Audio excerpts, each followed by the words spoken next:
Hello and welcome to the fourth lesson in Spiral 1. Today we're looking at distributive law, and the goal is I want you to be able to multiply a polynomial, which we said is a two or more term expression. All right, so like x squared plus x plus 1 by a constant, which is a fancy word for number, using distributive property. Okay, so what is the distributive property? Well, when we had just numbers, we followed the terms BEDMAS, okay? So with BEDMAS, the way you would solve this is you would do your brackets first. So you'd have 5, 10 minus 2 is 8. Those brackets indicate, this right here indicates multiplication. 5 times 8 is 40. Okay, nothing too earth-shattering there. The other way this could work is what we call distributive law. We can say that this 5 belongs to both the 10 and the 2. So what we're going to do is we're going to multiply that 5 into the 10, but in all fairness, to be fair to everyone, we're going to multiply it into the 2 as well. So 5 times 10 is 50. 5 times negative 2 is negative 10.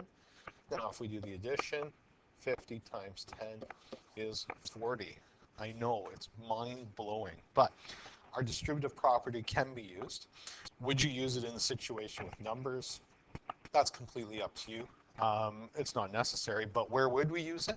What happens if we don't have just numbers? What happens if we have variables as well? So what we want to be able to do is get rid of brackets. So what does expand mean? Expand means get rid of brackets. That is all we are trying to do in today's lesson. I want to get rid of any brackets that exist so that there are no brackets. And there's a reason for that.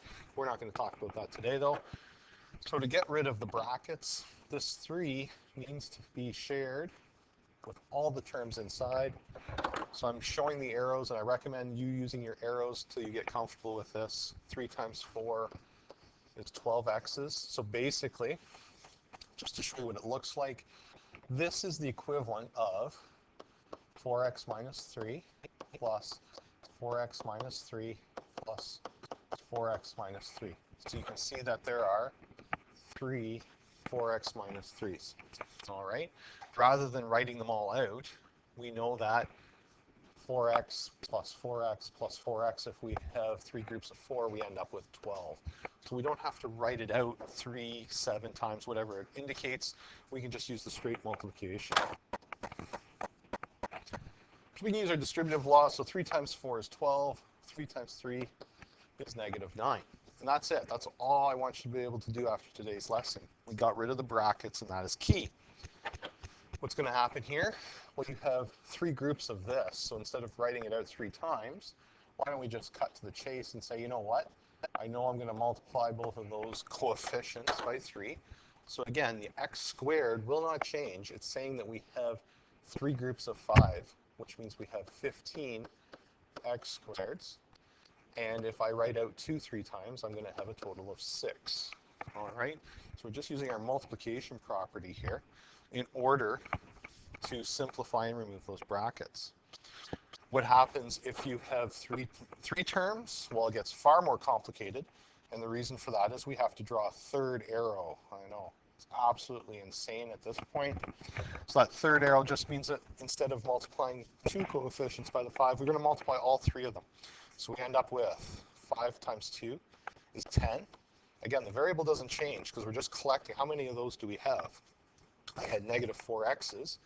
If I wrote that out 5 times, we would find we'd have 20. Sorry, negative 20. And 5 times 2 is 10. So you're just doing multiplication like you did in grade 7 and 8. All right, except the difference is it's just telling us how many x squareds do we have? Well, we have 10. How many x's do we have? We have negative 20. And finally, the trick with this one is we're multiplying a negative number in, so we need to be aware of the signs. All right, so negative 3. And if there's no number in front of the x squared, what do we assume it to be? That's right, a 1. So we end up with negative 3x squared. Negative times a positive is a negative. 18x. Negative times negative is a positive 9. That's all there is to the distributive law. That's what the homework is based around, is being able to get rid of those brackets. If you have any questions with the work, please ask your teacher for help. Good luck.